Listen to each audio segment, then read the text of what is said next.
दोस्तों नमस्कार। जिस मकसद से सरकार ने संसद का विशेष सत्र बुलाया, वो मकसद अब पूरा होना असंभव सा दिख रहा है।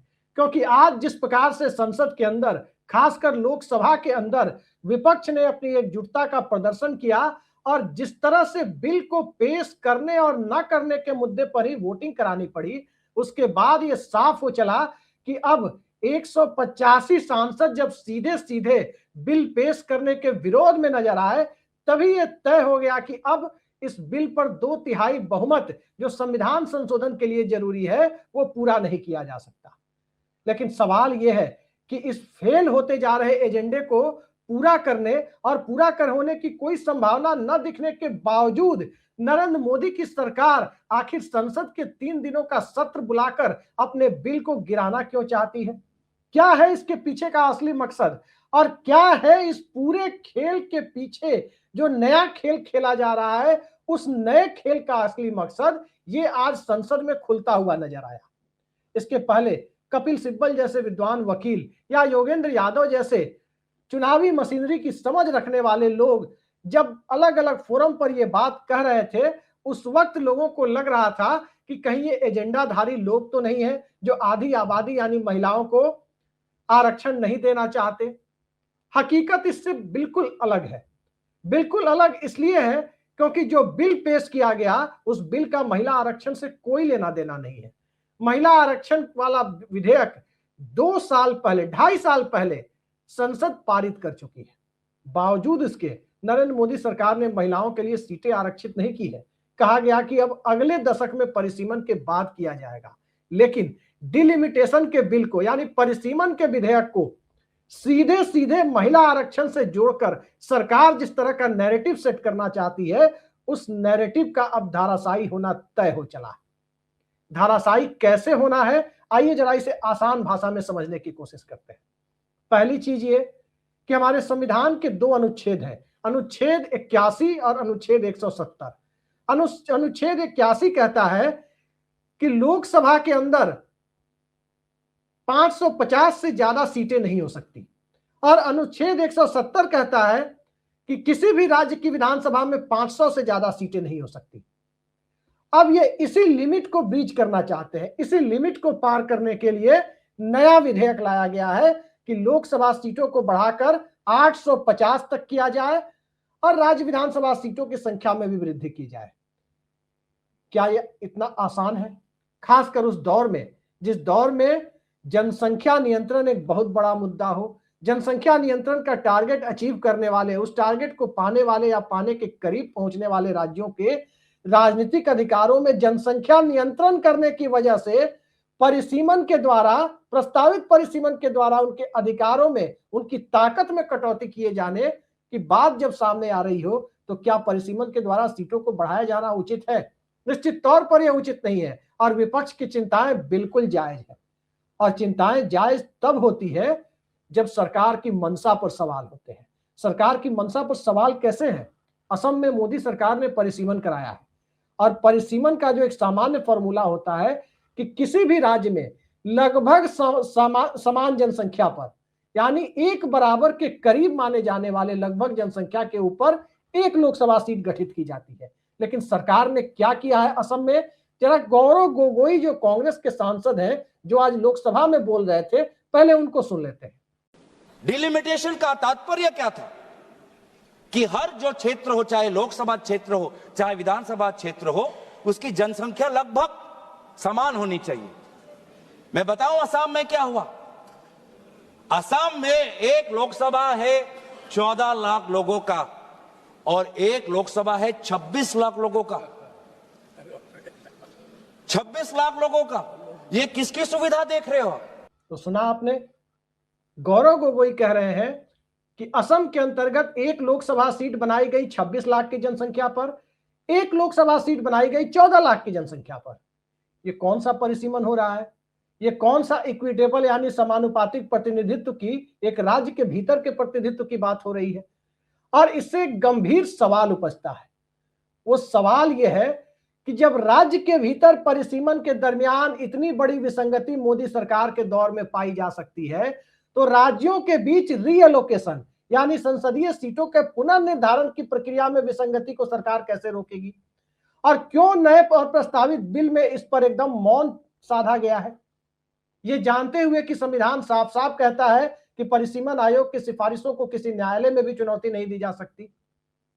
सरकार की मंशा बिल्कुल साफ है। सरकार की मंशा दरअसल ये है, और सरकार से भी ज्यादा सत्ताधारी भारतीय जनता पार्टी की मंशा कहे तो ज्यादा उचित प्रतीत होता है, क्योंकि सरकार की मंशा और सत्ताधारी बीजेपी की मंशा यही प्रतीत होती है कि जो भारतीय जनता पार्टी के स्ट्रॉन्ग होल्ड वाले 4 राज्य हैं, अब जनगणना की प्रक्रिया शुरू हुई है और उस जनगणना का इंतजार करने के बदले उस जनगणना की रिपोर्ट आने के ठीक पहले ये कानून इसलिए पारित करा लेना चाहते हैं क्योंकि उस जनगणना के बाद हंगामा होगा। हंगामा इसलिए होगा क्योंकि अनुमान लगाया जा रहा है कि बीजेपी के मजबूत आधार वाले 7 राज्यों, जहां अभी लोकसभा की 40% सीटें हैं, वहां इस देश की जनसंख्या का 50% हिस्सा नई जनगणना में सामने आ सकता है। वो 7 राज्य कौन से हैं और 2014 में जब नरेंद्र मोदी सत्ता में आए थे तो कितनी सीटें आई थी, ये भी जान लेते हैं। वो 7 राज्य हैं उत्तर प्रदेश, बिहार, दिल्ली, मध्य प्रदेश, छत्तीसगढ़, राजस्थान और गुजरात। इन 7 राज्यों में अभी लोकसभा की 40% सीटें हैं और इन 7 राज्यों में जब जनसंख्या का अनुमान लगाया जा रहा है कि जो नया सेंसस आएगा बहुत तेजी से इन 7 राज्यों में जनसंख्या बढ़ी है, लिहाजा यहां अब 50% जनसंख्या हो जाएगी। फिर ये आज जो कानून पास कराएंगे उसके बाद ये तर्क देंगे कि आधी सीटें तो इन 7 राज्यों में ही होनी चाहिए, यानी 850 जो ये लोकसभा की सीटें करना चाहते हैं उसमें 425 सीट ये यहीं से चाहते हैं ताकि इनके बहुमत का इंतजाम होता रहे। मौजूदा दौर में इन 7 राज्यों में 40% यानी 218 सीटें हैं और 218 में भारतीय जनता पार्टी ने 2014 में जब मोदी लहर पर सवार होकर बीजेपी आई थी तब 218 में अलायंस पार्टनर को छोड़कर अकेले बीजेपी ने 188 सीटें जीती थी। यह है असली मकसद। भारतीय जनता पार्टी का असली एजेंडा यह है कि आधी सीटें जब यहीं से हो जाएंगी तो गिरते पड़ते 40% लोकसभा सीटें वो यहीं से जीत लेंगे। 10% हारेंगे भी तब भी 40% यहीं से जीत लेंगे। ये इनका असली एजेंडा है। उत्तर प्रदेश में 80 सीट है, वहां सीटें बढ़ेंगी, काफी बढ़ेंगी। बिहार में 40 सीट है, वहां भी काफी सीटें बढ़ेंगी। छत्तीसगढ़, मध्य प्रदेश, राजस्थान, गुजरात और दिल्ली में भी जनसंख्या तेजी से बढ़ी है, वहां भी काफी सीटें बढ़ेंगी। अब आधी जनसंख्या यहां हो जाएगी, आधी सीट भी यहां हो जाएगी।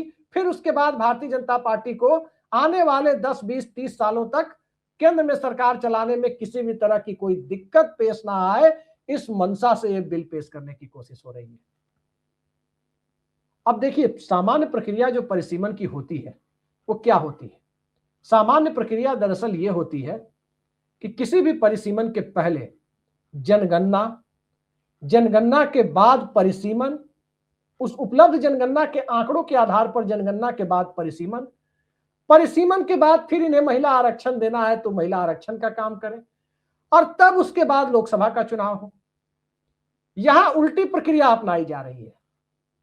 यहां उल्टी प्रक्रिया क्या है वो भी आप हमारी स्क्रीन पर देख लीजिए।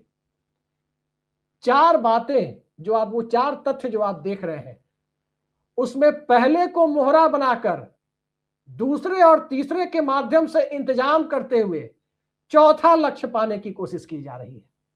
जी हां, महिला आरक्षण को मोहरा बनाकर और तब जनगणना और परिसीमन के माध्यम से 2029 का लोकसभा चुनाव फतह करने की कोशिशें की जा रही है। ये असली एजेंडा विपक्ष को भी लग रहा है और जरा न्यूट्रल होकर देखने की कोशिश करें तो सरकार की कोशिशें भी यही लग रही है। जिस वक्त 1974 में परिसीमन हुआ, उसके पहले 71 की जनगणना को आधार बनाकर परिसीमन किया गया। उस वक्त के नीति नियंताओं में, जिसमें सत्ता पक्ष के लोग भी थे, विपक्ष के लोग भी थे। इंदिरा गांधी प्रधानमंत्री थी तो अटल बिहारी वाजपेयी भी सांसद थे, जॉर्ज फर्नांडिस भी थे, तमाम लोग थे संसद के अंदर, विपक्ष के लोग, लेफ्ट के लोग भी थे। उस वक्त यह तय हुआ कि इस देश में जनसंख्या नियंत्रण बहुत जरूरी है। सरकार के लाभ को आम लोगों तक पहुंचाने के लिए पॉपुलेशन कंट्रोल किया जाना जरूरी है। उस वक्त तो दिल्ली की जनसंख्या 40 लाख थी, आज यदि दिल्ली की जनगणना होती है तो दिल्ली की जनसंख्या 2.25 करोड़ से कम नहीं है, तो क्या यहां पर सीटें बढ़ जाएंगी काफी? उत्तर प्रदेश की जनगणना जो 2011 की रिपोर्ट है उसके मुताबिक लगभग 20 करोड़ जनसंख्या है, अब ये बढ़ करके 23-24 करोड़ हो चुकी होगी। बिहार की 13-14 करोड़ हो चुकी होगी। इस तरह से कोशिश हो रही है कि जिन राज्यों में जनसंख्या विस्फोट की स्थिति है उसे जनसंख्या विस्फोट का इनाम दिया जाए, और वो इनाम देने की प्रक्रिया ये हो कि वहां सीटें बढ़ा दी जाए और महिला आरक्षण की आड़ लेकर के इस विधेयक को पास करा लिया जाए और फिर परमानेंट सत्ता में रहने का इंतजाम कर लिया जाए। विपक्ष ने एक कमजोर नस पकड़ ली है कि सत्ता चाहती क्या है, क्योंकि 74 में जो हुआ था उस वक्त यही तय हुआ था कि जनगणना के आधार पर जिन राज्यों में पॉपुलेशन कंट्रोल की दिशा में, जनसंख्या नियंत्रण की दिशा में ठीक ठाक काम हो रहा है, दिल्ली में उनका प्रतिनिधित्व नहीं घटाया जाए। कल ही मैंने आपको बताया था कि पूर्व वित्त मंत्री पी चिदम्बरम ने एक ट्वीट किया था कि इस फॉर्मूले के लिहाज से, हालांकि उन्होंने 2011 के सेंसस की बात की थी, अभी जो सेंसस होने जा रहा है उसकी बात नहीं की थी, 11 का ही सेंसस यदि आधार मान लिया जाए, जिसके बारे में उन्होंने कहा था कि दक्षिण के राज्यों का प्रतिशत जो 24% से ज्यादा है वो 20% के आसपास आकर रुक जाएगा। लोकसभा में जो उनकी ताकत 24% से ज्यादा है वो 20% पर, 20% पर आकर रुक जाएगी। तो दक्षिण के राज्य 4% का नुकसान क्यों सहेंगे, ये एक सवाल है। जिन राज्यों में जनसंख्या तेजी से बढ़ी है उन्हें इनाम क्यों दिया जाएगा, ये दूसरा सवाल है। महिला आरक्षण के पीछे आज संसद में जो बहस हुई और जो बहस अभी भी चल रही है, कल शाम 4 बजे उस पर वोटिंग भी होगी, लेकिन उसके पहले जो तथ्य सामने आ रहे हैं, तथ्य ये सामने आ रहा है कि एक तरफ अखिलेश यादव कह रहे हैं कि इसमें पिछड़े वर्ग की महिलाओं और अल्पसंख्यक महिलाओं के लिए भी क्यों नहीं इंतजाम किया जा रहा। बात भी सही है। मोदी सरकार मुस्लिम महिलाओं को न्याय दिलाने की मंशा से ट्रिपल तलाक को खत्म करने वाला कानून लेकर आई, लेकिन उनका राजनीतिक प्रतिनिधित्व सुनिश्चित करने के लिए उन्हें आरक्षण देने से कतरा रही है। यही सरकार, मोदी जी आज खुद संसद में कह रहे थे कि वो अति पिछड़े वर्ग से आते हैं, लेकिन जहां तक मेरी जानकारी है, मैंने तमाम तथ्यों को खंगाला, गुजरात में पिछड़ा और अति पिछड़ा जैसा कोई भी बाइफर्केशन, कोई भी सामाजिक विभाजन नहीं किया गया है। आरक्षण देने के लिए ऐसा कोई भी डिवीजन नहीं किया गया है। फिर वो अपनी सुविधा के हिसाब से अति पिछड़ा बन जाते हैं। अब सवाल ये उठता है कि जब वो अति पिछड़ा की बात कर रहे हैं तो फिर अति पिछड़ा महिलाओं के लिए अलग से उस बिल में प्रावधान करने में क्या दिक्कत है। आज अखिलेश यादव जब बोल रहे थे, राहुल गांधी भी इस पर बोलेंगे, जब अखिलेश यादव बोल रहे थे उस वक्त क्या कहा जा रहा था? उस वक्त अमित शाह, देश के गृह मंत्री, ये कह रहे हैं कि अगर मुस्लिम महिलाओं को आरक्षण देना है तो अखिलेश यादव तमाम मुस्लिम महिलाओं को ही आरक्षित सीटों पर टिकट दे दें। सवाल यह है कि जो आरक्षण का विधेयक आपने 2023 में पास कराया उसे आज तक लागू नहीं किया, फिर उसके बाद कोई मुस्लिम महिला को ही टिकट देना चाहे तो कहां से टिकट देगा? पहले जो काम किए अपने ही विधेयक से पीछे हटने की नौबत क्यों आ रही है? ये इस सरकार के अंदर एक बड़ा झोल दिखाई दे रहा है कि अपने एजेंडे को लेकर के ही ये सरकार स्पष्ट नहीं है। कितने उदाहरण दिए जाए। एनजेएसी एक संविधान संशोधन विधेयक लेकर सरकार आई, न्यायिक नियुक्ति आयोग, सुप्रीम कोर्ट और हाई कोर्ट की जजों की नियुक्ति में कोलेजियम को खत्म कर नई व्यवस्था और सरकार और गैर जुडिशियल अफसरों का बहुमत कम करने वाला सिस्टम, वो सुप्रीम कोर्ट की संविधान पीठ ने खारिज कर दिया। वो किसी राजनीतिक दल ने विरोध नहीं किया, सरकार की मंशा थी, पास कराया, फिर भी खारिज हो गया। इलेक्टोरल बॉन्ड लेकर के सरकार आई, उसे पारदर्शिता के नाम से चिढ़ होती थी, वो सरकार छिपाना चाहती थी, वो भी सुप्रीम कोर्ट की संविधान पीठ ने खारिज कर दिया। जीएसटी का मामला किस तरीके से लागू किया गया उसको लेकर अलग सवाल है। आज तक जीएसटी में पेट्रोलियम प्रोडक्ट्स को क्यों नहीं लाया गया, इसका कोई जवाब सरकार के पास नहीं है। वहां अब भी एक्साइज ड्यूटी ही क्यों वसूली जा रही है, कोई जवाब सरकार के पास नहीं है। किस तरीके से डिमोनेटाइजेशन किया गया, नोटबंदी की गई, जो लक्ष्य नोटबंदी के बताए गए क्या वो हासिल हुए, कोई जवाब सरकार के पास नहीं है। तो कहने का मतलब यह है कि जो काम मोदी सरकार करती जा रही है, जितने तर्क वो अपने पक्ष में देती है, या तो उन्हें लागू नहीं करा पा रही या लागू कराने से हिचक रही है। सिर्फ और सिर्फ तात्कालिक एजेंडा नैरेटिव सेट करना और नैरेटिव सेट करके चुनाव जीतना ही लक्ष्य बना लिया गया है, तो उस परिस्थिति में याद रखिए कि अब एक दलीय व्यवस्था नहीं, गठबंधन सरकार है। और जब एक दलीय व्यवस्था जैसी स्थिति थी, लोकसभा में 200 से ज्यादा सीटें अभी बीजेपी की है, तब बीजेपी ये कोशिश क्यों कर रही है? 2019 का चुनाव जीतने के बाद जब भारतीय जनता पार्टी के नेतृत्व वाला एनडीए गठबंधन 2/3 बहुमत के लगभग करीब था, 350 से ज्यादा सीटें जीत कर आया था, 362 जो 2/3 बहुमत का आंकड़ा है उसके लगभग करीब पहुंचा हुआ था, उस वक्त ये कानून लाने की हिमाकत क्यों नहीं की गई? क्योंकि उस वक्त नैरेटिव के जाल में विपक्ष को फंसाना मुश्किल था। आज विपक्ष के ऊपर ब्लेम गेम खेलने के लिए पूरा का पूरा मौका मिल सकता है, लेकिन विपक्ष की तैयारियों को देखकर साफ लगता है कि क्षेत्रीय असंतुलन यानी राजनीतिक प्रतिनिधित्व के मामले में रीजनल इम्बैलेंस का मुद्दा एक बड़े मुद्दे के तौर पर आ रहा है। और भारतीय जनता पार्टी लैंगिक समानता की जो बात करती है उस पर घिरते घिरते अखिलेश यादव ने तो इशारों में कह भी दिया कि आपके 15 मुख्यमंत्री इस देश में हैं, एक वो भी आधे राज्य में आपने महिला मुख्यमंत्री दे रखा है, दिल्ली में जो केंद्र शासित प्रदेश है वहां दे रखा है, किसी भी फुल फ्लेज स्टेट में क्यों नहीं एक मुख्यमंत्री बनाया गया महिलाओं के बीच से? आरएसएस ने आज तक किसी महिला को अपना स्तर संचालक क्यों नहीं बनाया? ये सारे सवाल हैं। कांग्रेस पार्टी के लोग तर्क दे रहे हैं कि देश को पहली महिला प्रधानमंत्री कांग्रेस ने दिया, देश को पहली महिला लोकसभा अध्यक्ष कांग्रेस ने दिया, देश को पहली महिला राष्ट्रपति कांग्रेस ने दिया, फिर कांग्रेस को महिला विरोधी ये कैसे साबित कर सकते हैं? और जो बिल लेकर आए हैं उसमें महिलाओं का कोई जिक्र नहीं है, भाषणों में सिर्फ महिलाओं का जिक्र है। तो इन तथ्यों के आधार पर जो संसद की कार्यवाही को मैनेज करने की कोशिश हो रही है, टारगेट अचीव करने के लिए बिल के अंदर कुछ और, एजेंडा कुछ और, मकसद कुछ और विपक्ष को निपटाने की प्रक्रिया और जब वोटर लिस्ट में नाम काटने जोड़ने से भी पूरी ना हो तो एक नए एजेंडे के को ऊपर लाने की कोशिश कुछ और। ये पब्लिक है, सब जानती है कि अंदर क्या है और बाहर क्या है, लेकिन जो अंदर है वो बाहर नहीं है, जो बाहर है वो बिल के अंदर नहीं है। ये मनसा जब जनता के बीच में संसद की कार्रवाई के पहले भी जा चुकी हो तो आज बात विपक्ष की नहीं, आज बात संसद की नहीं, आज सरकार की हड़बड़ी की बात जनता के बीच ज्यादा तेजी से जा रही है कि क्या वाकई सामाजिक न्याय मुद्दा बना हुआ है। सरकार ने 1 साल पहले सैद्धांतिक तौर पर स्वीकार कर लिया कि वो जाति जनगणना कराएगी, लेकिन जनगणना का अभी जो प्रारूप चल रहा है उसमें घरों की गिनती हो रही है। अभी तक जनगणना को लेकर जाति का कोई फॉर्मेट होगा कुछ सामने नहीं आया। आज यही सवाल संसद के अंदर उठाया गया कि सामाजिक न्याय करना है तो फिर वंचना का आधार जब इस देश के अंदर जाति रही है तो फिर जाति जनगणना कराने से सरकार को परहेज क्यों है?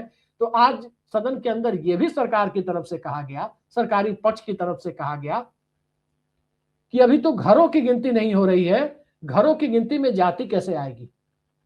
घर भी एक जाति विशेष के लोगों का ही होता है। एक घर के अंदर 2-3 जाति विशेष के लोग एक प्लॉट के अंदर, एक मकान के अंदर नहीं होते। रेयरेस्ट ऑफ द रेयर कोई ऐसा एग्जाम्पल मिलेगा जहां अंतर जातीय विवाह वाला मामला हो, वहां भी पितृसत्तात्मक समाज में एक ही जाति के लोग माने जाते हैं। फिर सरकार इस तरह के तर्क क्यों दे रही है?